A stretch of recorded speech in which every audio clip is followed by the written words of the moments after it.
Halo semuanya, Ruhi Channel di sini. Kami berada di Burundi, yang dinyatakan sebagai negara termiskin di dunia berdasarkan laporan analisis Bank Dunia, IMF, dan banyak lembaga resmi lainnya. Hampir setiap tahunnya dalam 62 tahun terakhir, negara ini memiliki populasi sekitar 12,5 juta dan orang-orangnya hidup dalam kemiskinan yang parah, sehingga tempat ini juga dikenal sebagai negara paling tidak bahagia di dunia. Dan pendapatan tahunan rata-rata warga yang bekerja adalah sekitar $180 AS. Meskipun tingkat pengangguran di negara ini tidak diketahui, 1 dari setiap 3 orang diperkirakan tidak memiliki pekerjaan. Bayangkan ini, apabila kalian beruntung dapat bekerja siang dan malam, gaji bulanan kalian hanya $15 dan kalian harus menghidupi keluarga berjumlah 8 orang. Selamat datang di negara termiskin dan paling tidak bahagia di dunia.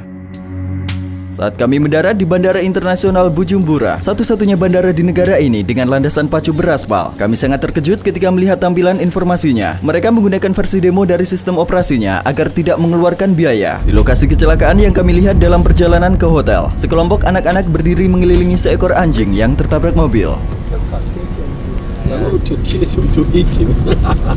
Republik Burundi, jantung dari Afrika, terletak di Great Rift Valley, di mana Afrika Timur bertemu dengan danau-danau besar Afrika. Luas negaranya hanya 27.834 km persegi. Meskipun hampir semua orang bekerja di bidang pertanian, geografi negara ini dengan banyak daerah pegunungan, sayangnya tidak cukup untuk memberi makan 12,5 juta orang. Bujumbura sebagai kota terpadat memiliki populasi 380.000 orang. Kami berada di distrik Buterere, di pusat kota. Hal mencolok yang pertama adalah ada banyak anak-anak di mana-mana. Anak-anak di lingkungan ini sibuk memancing. 65% penduduk negara ini berusia di bawah 25 tahun dan 45%-nya berusia di bawah 15 tahun. Hanya 3% yang berusia 65 tahun ke atas. Mereka tidak punya banyak mainan untuk dimainkan. Ada anak-anak yang memutar ban dengan tongkat, bermain board game menggunakan tutup botol bir, membuat mobil-mobilan dari botol plastik, dan bermain sepak bola menggunakan bola kempes. Menurut data PBB yang diterbitkan 10 tahun lalu, harapan hidup rata-rata penduduknya adalah sekitar 49 tahun. Karena hanya 7,6% populasinya yang memiliki listrik, terdapat tempat pengisian daya telepon di banyak tempat. Meskipun tahun 2021 sudah lewat, sebagian besar masyarakat di negeri ini masih belum menggunakan smartphone. Bahkan rekaman informasi di pesawat menunjukkan gambar dari teknologi lama. Kami berada di sawah di Buterere. Ini adalah para petani yang mencoba memberi makan kota Bujumbura. This the place Bujumbura gets the rice from. Sekitar 86% dari negara ini terdiri dari daerah pedesaan seperti ini. Hampir 90% penduduknya bekerja sebagai petani. Kami sedang dalam perjalanan untuk melihat rumah dari petani biasa di negara termiskin di dunia, di mana hampir semua orang bekerja sebagai petani. Ayo, kami baik-baik saja. Ada tunawisma yang tidak punya pilihan lain selain basah kuyup saat hujan. Kami melihat seorang anak sedang mandi, memanfaatkan air hujan.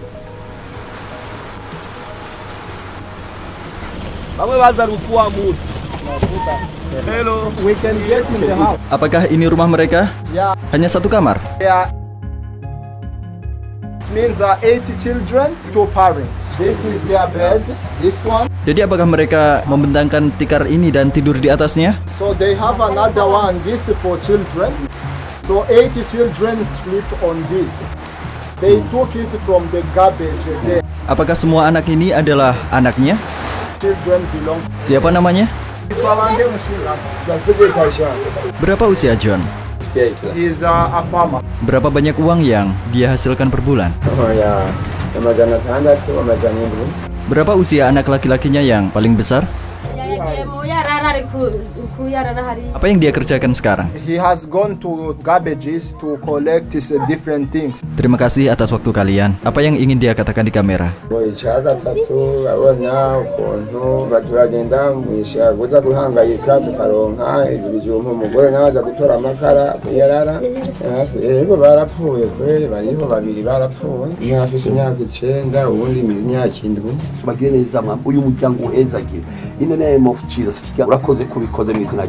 John yang sehari-hari menanam kacang berusaha menghidupi keluarganya dengan pendapatan $10 sebulan, dan ke-10 anggota keluarganya tidur di lantai di ruangan yang sama. Mereka bahkan tidak memiliki listrik di rumah mereka. Tetapi situasi John masih lebih baik jika dibandingkan kebanyakan orang lain yang akan kita lihat.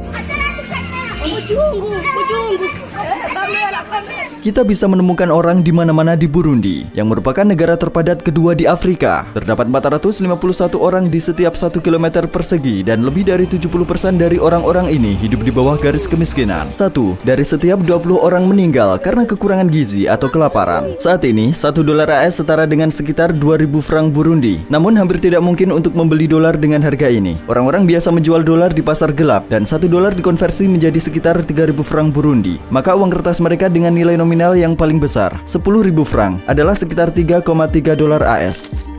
Karena teknologi masa kini tidak banyak berkembang di Burundi, pekerjaan yang terdapat di negara lain tidak bisa ditemukan di sini. Kami sedang dalam perjalanan untuk melakukan wawancara dengan para profesional dari berbagai kelas masyarakat, termasuk polisi atau tukang kayu. Seseorang yang memiliki sepeda dianggap memiliki profesi di Burundi. Orang-orang ini mencoba bertahan hidup dengan membawa barang dari petani ke pasar. Seberapa jauh dia membawa barang ini? 1 ton, they might go and get back around 9 hours. They went at 4 a.m. Mereka bertelanjang kaki, apa mereka tidak merasa sakit? In fact, they are taking them from another province, countryside. They earn 3,000 per day, approximately 90 cents. Mereka masih lebih baik jika dibandingkan dengan orang lain. Yeah, but they work hard. Imagine riding from one province to another, lot of kilometers, many hours. They also pay tax for that. Bertelanjang kaki, pakaian yang robek, para pengendara sepeda ini yang harus menghidupi sebuah keluarga dengan banyak anak dengan penghasilan hanya 90 sen sehari, mempertaruhkan nyawa mereka dengan melakukan perjalanan antar kota, terkadang hingga 100-150 km selama 10 hingga 12 jam setiap harinya. Bawaan seberat 200 kg mendorong sepeda turun dengan kecepatan 70 hingga 80 km per jam. Kegagalan saat mengerem ketika menemui kendaraan lain, tikungan jalan atau pejalan kaki yang muncul tiba-tiba dan juga pecah ban bisa menyebabkan hal yang fatal. Dalam perjuangan untuk bertahan hidup ini, orang-orang menarik sepeda mereka di jalanan menanjak dengan berpegangan pada bagian belakang truk yang lewat untuk menghemat energi dan waktu. Beberapa pengendara sepeda di sisi lain tidak dapat menemukan sesuatu untuk dipegang. Mereka berpegangan pada sepeda di depannya dan kecelakaan tidak dapat dihindari.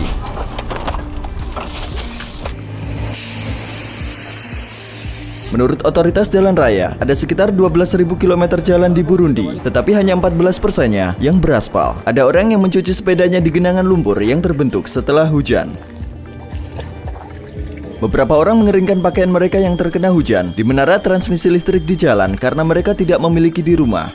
Kami berada di tempat para pengendara sepeda berkumpul dan menikmati makanan mereka di tengah jalan raya. Apa itu? This is sweet potato, 100 Burundian francs. Berapa penghasilannya per bulan? 5,000 Burundian francs, which is around $1.5. Bagaimana dia bertahan hidup? And there are kids that are helping them selling mushrooms and whatever.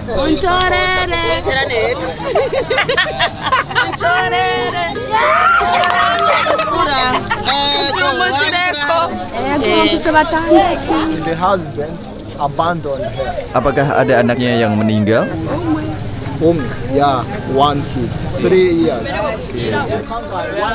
Egg is 500. The benefit for 1 egg is 100. Berapa harganya untuk satu mangkuk? 1 plate is 500. They earn 2,000 per day, so they use 1,000 for food. They save 1,000 to pay the rent at the end of the month. Mereka biasanya mengkonsumsi kentang dan kacang-kacangan karena sumber energi mereka sangat terbatas. Mengemis sangat umum bagi orang-orang di sini, baik mereka memiliki pekerjaan atau tidak. Beberapa orang sejak usia dini langsung meminta-minta saat mereka melihat orang asing. Mobil kami terus mogok dan orang-orang terus meminta uang.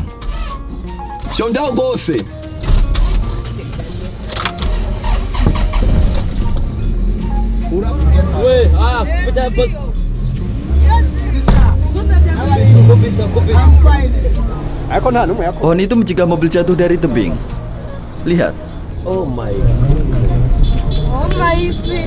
Mereka yang tidak memiliki sepeda membawa pisang atau barang lain di atas kepala mereka siang dan malam hanya untuk mendapatkan 50 sen sehari. Kadang-kadang mereka berjalan tanpa alas kaki dan mengangkutnya dari desa ke kota yang jaraknya berkilo-kilometer. Kehidupan seperti ini, dengan berjalan dari satu kota ke kota lainnya dengan berjalan kaki, membuat tubuh mereka menjadi lelah dan membahayakan kesehatan mereka. Di perhentian terakhir mereka, pasar kota Bujumbura, sebagian besar barang dijual langsung dari petani karena tidak ada cukup teknologi untuk memproses atau mengemas barang.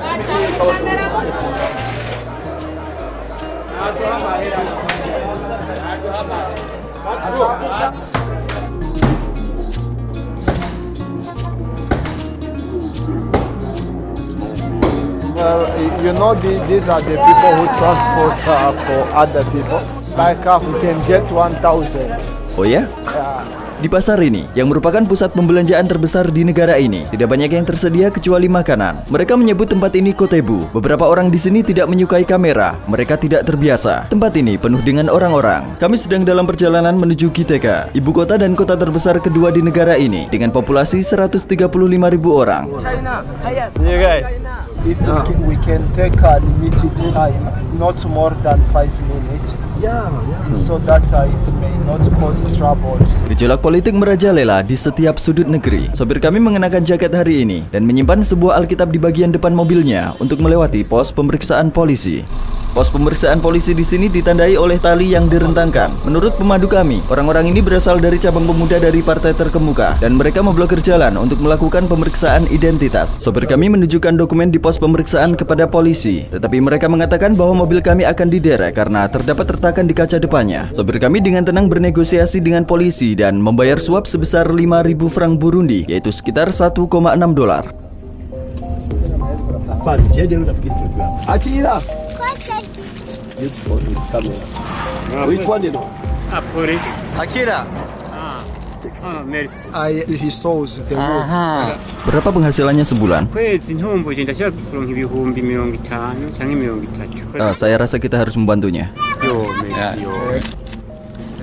Icyo ngomba kushikiriza, I want to say something. urakoze kugira ngaho nk'umutahe wo kurangurura. Thank you. This is the investment you give me. I will buy 2 wood so that my job continues. Imani guha umugisha. Wewe ukora iki? Mu kazi kanje ndo mutaha. Berapa penghasilannya sebulan? Ukwezi. Kwezi agashiriza $10. Apakah dia mengangkut orang? Yeah, motor taxi. Kami membawa salah satu petugas polisi di dalam mobil untuk memahami bagaimana mereka yang merupakan PNS memenuhi kebutuhan mereka jika mereka tidak meminta suap. Berapa penghasilan seorang polisi sebulan? It is around $14. Tapi mereka juga mendapat penghasilan dari cara yang tidak resmi kan, uang suap. They just get the money to drink beer. They don't get a lot from it. Iyo n'abaca bemera bagaheba imiryango hari nk'ubu basanzwe afata nk'intuze nk'urugendo rwa kure ufata ukura nk'ino uja mu ntuzi mu yindi urashobora kumara n'amezi 5 utagiye mu ijoro. Berapa lama mereka bekerja sehari? Dukora 24 sur 24. Sopir kami menepi saat Perdana Menteri dan konvoinya lewat. Dia mengatakan untuk menunjukkan rasa hormat mereka dilarang memindahkan kendaraan saat konvoi lewat. Bayangkan daftar kebutuhan yang dikonsumsi oleh keluarga yang terdiri dari 8 orang selama sebulan. Tetapi kepala keluarga hanya memiliki penghasilan rata-rata 50.000 franc per bulan. 1 liter susu harganya 5.500. 1 liter minyak bunga matahari harganya 9.000. 170 ml sampo harganya 8.000. 1 kilo gula harganya 8.500. 1,5 liter air harganya 1.500. Bahkan daftar ini, yang belum termasuk sayuran atau daging, jauh di atas daya beli sebuah keluarga. 1 potong coklat harganya 2.500. 1 bungkus biskuit harganya 2.000. 1 kaleng Red Bull harganya 6.500. 750 gram coklat hazelnut harganya 18.000. 1 liter minyak zaitun harganya 29.000. Seperti yang kalian lihat, mereka tidak menyimpan daging di lemari es di sini. This one, all of this is 2,000. Bagaimana dengan semangka? 4,000. Letakkan kameranya. Rata-rata warga Burundi harus bekerja selama kurang lebih 230 tahun tanpa mengeluarkan uang. Untuk mendapatkan penghasilan sebesar gaji setahun rata-rata warga Amerika, mereka mengandalkan kekuatan manusia di sini. Dia terus melemparkan batu bata ke atas. Batu bata yang akan digunakan untuk membangun rumah baru ini terbuat dari campuran lumpur tanpa melalui proses pembakaran dan dikeringkan di bawah sinar matahari. Hanya 100 meter di depan kami, seorang pria pingsan di tengah jalan, mungkin karena kelaparan. Sangat menyedihkan melihat seorang anak yang tidak memiliki lengan ini mencoba menggendong adiknya. Mau tak mau kita bertanya-tanya, pekerjaan macam apa yang akan dilakukan anak ini untuk bertahan hidup saat dia berusia 20 atau 30 tahun. Kami sekarang berada di sekolah. Sebagian besar dari anak-anak ini kemungkinan akan bekerja daripada melanjutkan pendidikan mereka. Hanya 32% siswa di negara ini yang menyelesaikan pendidikan menengah mereka. Kurang dari 1% dari populasinya melanjutkan pendidikan ke universitas. Satu-satunya universitas negeri di negara ini adalah University of Burundi. Apa impian para murid? They believe that attending the school to become great people in the future. Mau jadi apa mereka saat besar nanti?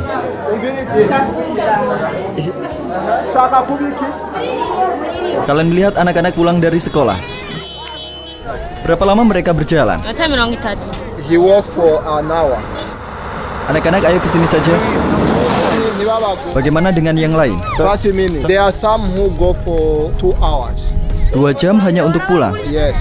Mereka yang tidak memiliki tas membawa buku-buku mereka dengan diselipkan ke dalam pakaian mereka. Kami melihat sekumpulan anak muda saat kami lewat. Seluruh tubuh mereka dipenuhi warna putih. Mereka sedang memproduksi tepung singkong yang akarnya banyak mengandung pati. So you see, this is the flowers for cassava. We have what we call ugali. Ugali is cassava bread. Mereka membuat roti dari ini. Yeah, out of this. They earn per month less than 20,000 Burundian francs. Is less than $10. Berapa jam mereka bekerja? Di mana mereka tinggal? Mubahe. They sleep here. Quanto taigura? 30,000. 30,000 diesel. Kami mengunjungi tukang kayu. Apakah dia yang membuat barang ini? Doors, cupboards, and something else. amasahani nka cumi umunsi bashobora nk'umuntu kurya nk'ibihumbi nka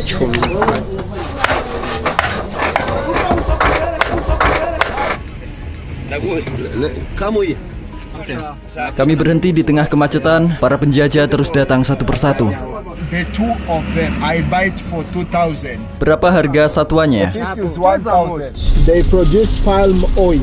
Mereka melemparkan biji sawit ke dalam mesin, memisahkan minyak dari bijinya. Kemudian mereka mengisi kolam ini dengan minyak, memasaknya untuk dimurnikan. Kami melihat kegunaannya sebagai makanan dan juga sebagai bahan untuk membuat sabun. Anggaran pemilik toko tidak cukup tinggi untuk iklan profesional. Oleh karena itu mereka mendapat bantuan dari pelukis lokal. Karya seni ini mempromosikan merek mereka sebagai ganti papan toko. Kebutuhan paling mendasar di negara ini ada di tangan perusahaan yang dimonopoli. Hanya ada satu perusahaan yang memproduksi gula, kopi, atau semen. Dan pabrik-pabrik ini dikelilingi oleh tembok setinggi 3-4 meter. Karena mayoritas orang tinggal di pedesaan, kami pergi meninggalkan kota menuju desa untuk melihat kondisi rata-rata di sana. Kami membeli beberapa barang untuk mengurangi beban penduduk desa yang berada dalam kondisi yang sangat buruk. Kami membeli tepung singkong yang cukup untuk memberi makan 30 orang hanya dengan $15.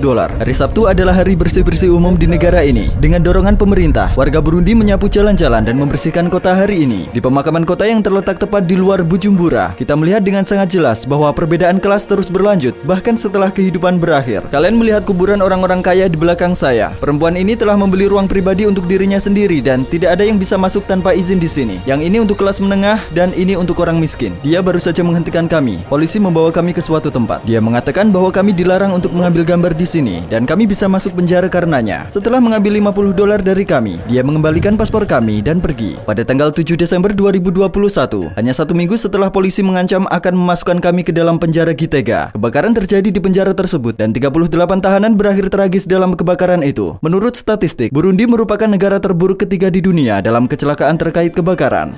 Berapa usianya? Ofisinya hingga.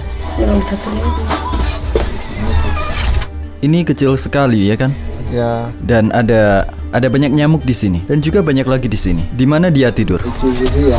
She put something here and slept. Dari sisi ini hingga sisi ini dengan keempat anaknya. Her husband died, then 3 other children died. So she remains with 1 boy. narababyara maze kubaheka haciye nk'amezi nk'abiri bagaca. Apakah dia bisa bertahan dengan uang yang didapatnya dari mengemis? In fact, she begs food, not money. Jadi ini adalah makanan yang dia dapatkan dari meminta-minta kan?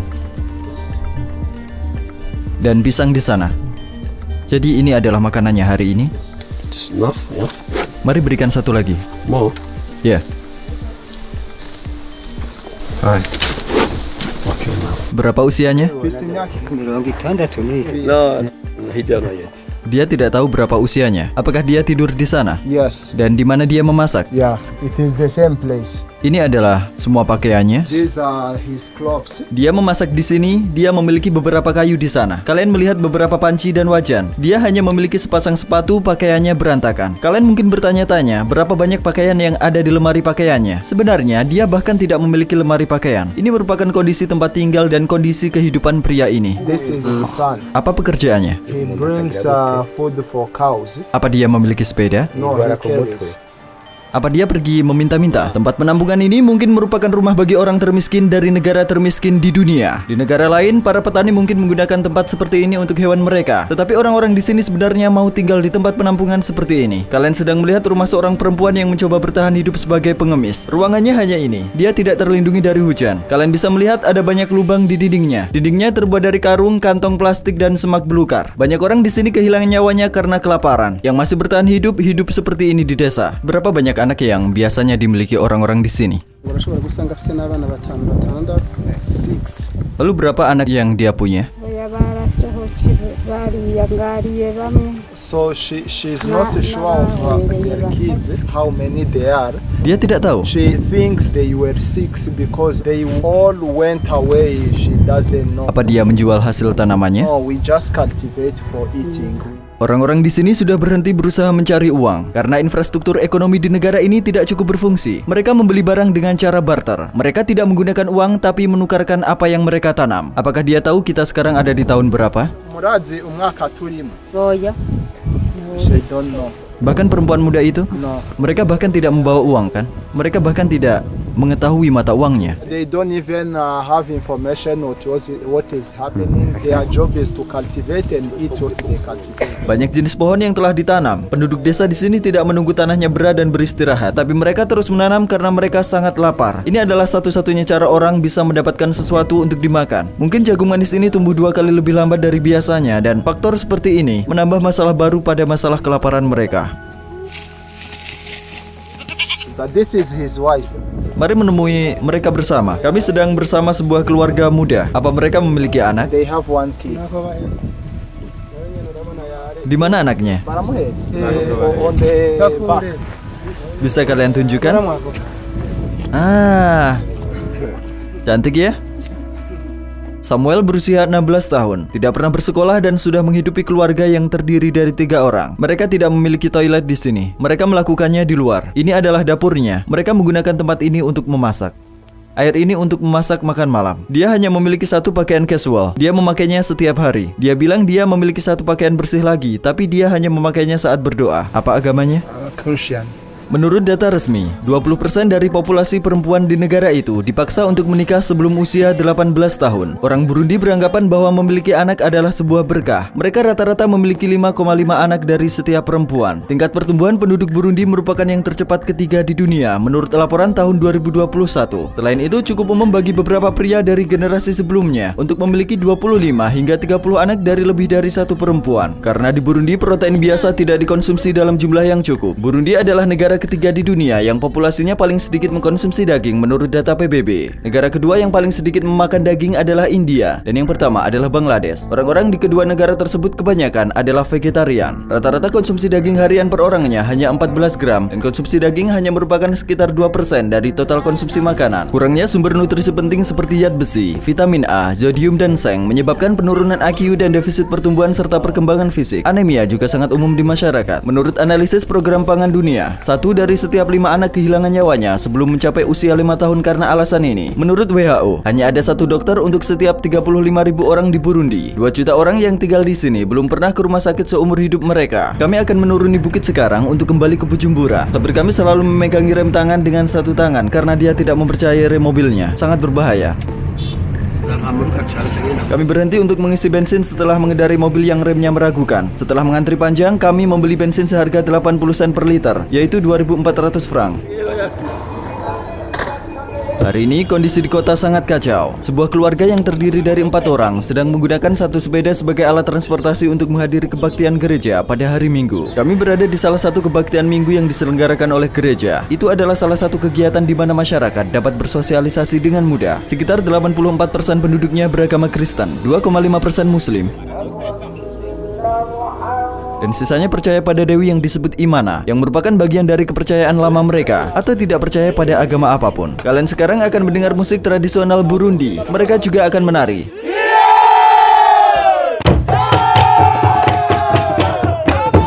Lagu dalam bahasa Kirundi ini yang merupakan bahasa mereka sendiri, dulu digunakan untuk memanggil musuh untuk berperang.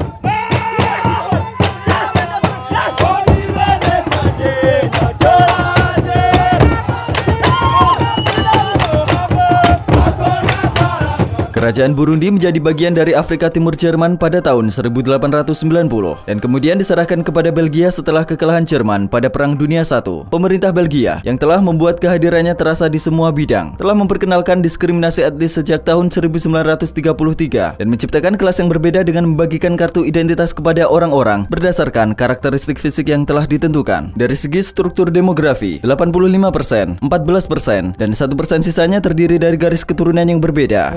Independence. He was killed here while he was in the meeting of independence. He was killed by Belgium. Apakah orang-orang di sini membenci Belgia? No, we don't hate them because first of all they educated us. We use their educational system. Everything officials we copy Belgium, and that's why we even speak French. They are our colonizer, and we take them as our tutor.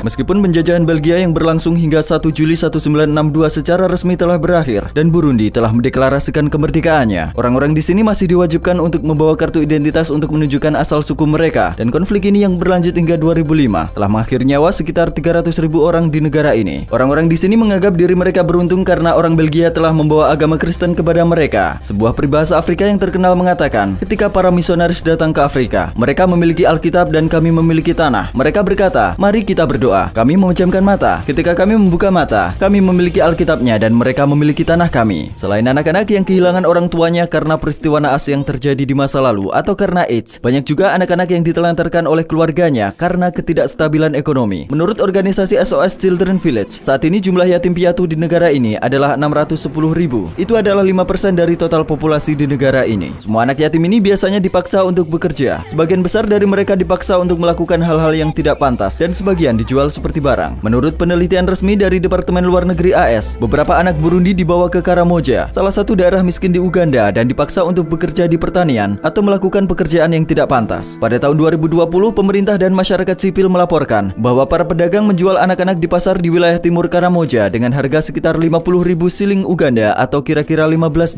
Sebulan yang lalu, pada tanggal 5 Januari 2022, tim dari Badan Nasional Pelarangan Perdagangan Orang dan Departemen Pelayanan Negara menyelamatkan seorang perempuan parubaya Burundi dan 3 anaknya dari dijual. Adokaye Vincent, juru bicara Badan Nasional, mengatakan perempuan dengan nama Siniremera Bizinama dan 3 anaknya Murwaneza Maisi, Akimana Betel, dan Umiza Collins dibebaskan dari rumah yang terbuat dari lumpur. Dokumen perjalanan mereka dan barang-barang lainnya disita. Para korban dari Burundi, Kenya, dan Sudan Selatan biasanya berhenti di Uganda sebelum melanjutkan perjalanan ke negara-negara lain, terutama kawasan Timur Tengah. Berdasarkan data tahun ini, hanya 13% penduduknya yang memiliki akses internet di Burundi, yang merupakan negara keempat dengan akses internet terendah di dunia. Terlepas dari hal negatifnya, semboyan negara ini adalah persatuan, kerja, dan pembangunan. Warna merah pada bendera melambangkan perjuangan kemerdekaan, hijau melambangkan harapan masa depan, dan putih melambangkan perdamaian. 3 bintang di tengah mewakili komunitas yang tinggal di negara tersebut. Meskipun baru-baru ini dilarang untuk mencegah pemberontakan, salah satu kegiatan masyarakat adalah berjogging yang diselenggarakan dengan izin. Olahraga yang paling populer adalah sepak bola. Impian terbesar sebagian anak muda di sini adalah dipindahkan ke klub sepak bola di luar negeri. Di sisi lain, ada cukup banyak pemain yang pergi ke Eropa untuk bertanding dengan menggunakan visa atlet dan tidak pernah kembali ke negara ini. Kejadian serupa terjadi pada tahun 2011 ketika semua pemain klub Senegal tidak menghadiri pertandingan di Paris, tempat mereka seharusnya bermain, tapi mereka kabur ke seluruh Perancis secara ilegal. Kami berada di tepi danau terdalam kedua di dunia. Orang-orang datang ke sini untuk berenang pada hari Minggu. Ada banyak sampah seperti yang kalian lihat, tidak terlihat aman. Mereka juga mengatakan bahwa ada banyak buaya besar di sini. Penduduk kota-kota di tepi danau Tanganyika sedang menangkap ikan. Terletak hanya beberapa kilometer dari pusat kota. Pantai paling populer di negara ini, Pantai Saga, adalah pantai di tepi laut Tanganyika, dan beberapa dekade lalu, ini adalah rumah dari seekor buaya bernama Gustav yang diperkirakan telah memakan sekitar 300 orang dan memiliki berat 1 ton. Gustav yang sangat gemar berburu manusia, terkadang tidak memakan orang yang ditangkapnya dan meninggalkan saja tubuh mereka yang sudah tak bernyawa di permukaan air. Gustav, 12 meters. Oh. It's used to eat a lot of people. Mereka masuk ke dalam perahu yang seperti peti mati ini. Ini disebut bato dan perahu ini terlihat primitif. Airnya masuk, ada tambalan di atasnya. Satu orang menangkap sekitar 30 ikan. Berapa penghasilannya per bulan? They earn more than 100 a month. People who fish, they actually earn a lot of money. Mengapa tidak lebih banyak orang yang bergabung dengan mereka? Some people think that maybe they are not skilled enough. Apakah ada buaya di danau ini? Yeah, they are crocodiles. This is the size. Apa ada orang yang kehilangan nyawanya saat menangkap? None hari abantu bamaze gupfira bari bararoba. So they lost their lives falling and it is deep.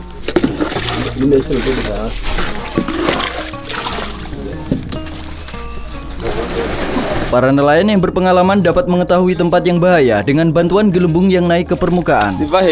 Buaya yang gemar memangsa manusia bersembunyi di dalam air. Mereka terkadang mengincar nelayan ketika mereka melihat perahu mereka. Orang-orang berusaha memenuhi kebutuhan mereka dengan cara yang sulit dan kami di sini untuk melihat sekilas kehidupan mereka. Kami pergi lebih jauh ke tengah danau. Pria ini akan menangkap ikan. Seperti yang kalian lihat, bato kami kemasukan air. Perahu ini mungkin akan tenggelam jika seseorang tidak membuang airnya selama seminggu. Ini adalah proses yang rutin dan sulit.